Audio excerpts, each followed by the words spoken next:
Hi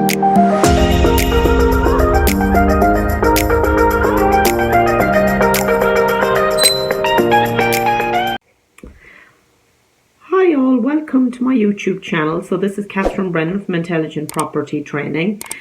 If you are not already subscribed, please subscribe and hit the notifications bell to get notified when we get new videos.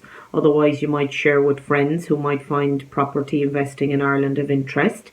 That can be either existing property investors or new property investors. Actually, there's lots of information that's useful to both.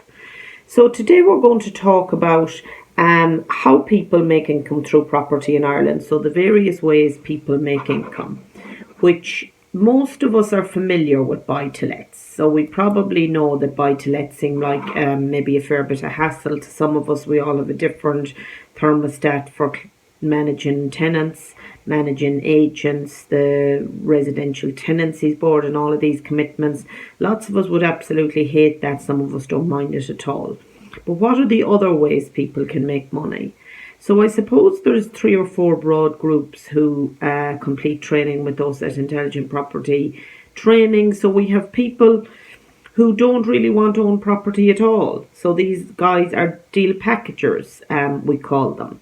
So what they do is they package deals. So they like maybe watching property on Daft on My Home. They find deals, they analyse deals, they do all the negotiation with the owner through an estate agent or maybe direct owner, and they get paid for finding deals. So that's deal packaging. We'll do a more detailed video on that later on. Then you have people who are happy to own property or happy to take on properties, can do training on raising investor finance, but they prefer not to be involved with tenants. So those people specialise in flips and assisted sales. Now everyone is probably familiar with flipping. There's loads of television programs about flipping. Sometimes people mention to me that they assume that flipping was just you bought and you sold sort of straight away, but it's not. Flipping is almost always involves a renovation. So it's the size of the renovations then depends, of course, on your skill set and what the type of properties are in your area and what you find most profitable, etc. I find the ones you can get in and out of fairly quickly by far the best. So that's flipping. Assisted sales is a version of flipping where the existing owner still retains ownership of the house. So you're helping them to sell. You're doing that renovation to help them to sell. And you're getting handsomely paid for your time. But you both benefit because they're going to get far more from the property sale than they would have gone to market the way it is. And then you have all your standard landlords, so that's probably what most people think of when they think of money in property. They think of landlords, they think of buy-to-lets, but they may not be aware, I suppose, that now there's lots of different buy-to-lets. So there are single lets, as we call them, which is what most people would be familiar with. So you have people who buy a house, they rent it to a family or to a group of friends or young professionals. That's a single let. It's one lease, it's registered with the Residential Tenancies Board, and one main person who signed the lease. 2 people can sign a lease, but there is one main point of contact. They all pay their monies together. So that's the simplest form of letting, if you like. It's going to be probably the least maintenance. The next step on from that are HMOs, which are houses of multiple occupancy, or we refer to them as co-living in Ireland a bit. So in this instance, you rent the rooms room by room and you include all of the bills, so people have complete autonomy from each other. So you have a license agreement with that one person. They will pay extra for a nice room, and they may be en suite, they may not. You wouldn't expect for loads of people to be sharing a bathroom. I suppose en suite is very attractive, and they're paying a premium for that. The people who run HMOs would tend to be then adding to houses. So they might be turning a 3-bed into a 6-bed. So as you can see, this is where the returns start to get juicy. So then another avenue is serviced accommodation. Now serviced accommodation is Airbnb, Booking.com. It's those short lets. They don't all actually need to be that short. So some people would focus on, say, when contractors are in town and they rent to them because they rent for a few months at a time and they don't have the same demands as people who are on their holidays and maybe will go out and lock themselves out without the keys. Just a slightly different market. So serviced accommodation then would pay more generally than HMOs or than single lets, but there'd be a bit more work to it. But the purpose of this video is just to give you a flavour of what people are doing.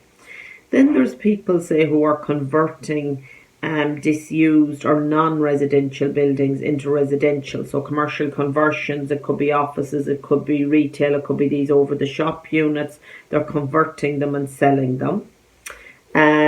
There are people then in the rent-to-rent space, which means that they rent from tired landlords who are fed up with the management and the tenant management, and they then turn that into either a single let or a HMO or a serviced accommodation. So you've rent to HMO, you've rent to serviced accommodation, you've all these type of things. So I know for lots of you, these might be lots of different strategies that you've never heard of. The simplest, least hassle form of investment for anyone who has money on deposit or is expecting an inheritance, a lump sum, is actually to invest it hands off. So we take in some investments, we do flips with it generally. Flips would be my specialist area, my favourite area, because I don't particularly like tenant management, even though I train people in property investing.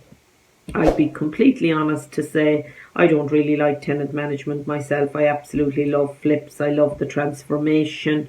I love seeing a project come to fruition, get it really nicely dressed and sell it. And my goal is always to break the ceiling price in the area. But some people who invest with me, they just don't want to get into all of that type of work themselves. They invest hands off.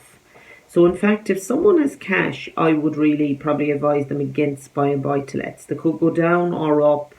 As we've seen, you know, the coronavirus, yes, is a one-off thing. But so was the 2008 recession. At the time, people said this is unprecedented, this level of price drop.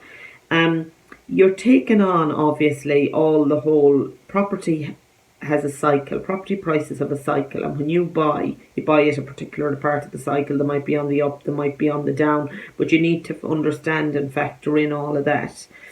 If I were buying in cash, I wouldn't be taking responsibility for houses and hang on to them. If you're fortunate enough to have cash, I'd be investing hands off, getting up to 10% returns, and just committing for, say, 3-year term, a 5-year term.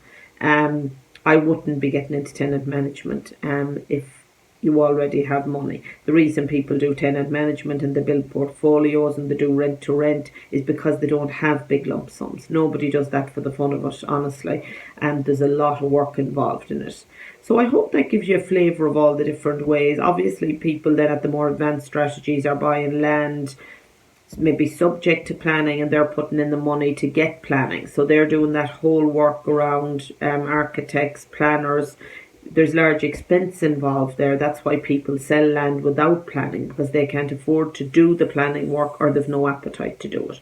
But obviously the value of the land after planning is significantly more. Now, of course, in Ireland, that's not going to work in a field in rural Ireland where there's no demand for new houses. You have to demand for new houses. But I hope that gives you some flavour of how people are making money, because I know a lot of people I chat to who are new to property. They actually have no idea how people are making money. They know about single lets and they don't know about anything else. So I hope that's been really useful. So follow us here on YouTube, and you also will be able to find the link back to our private Facebook group if you'd like to join that, Intelligent Property Training and Mentoring. Thanks for listening.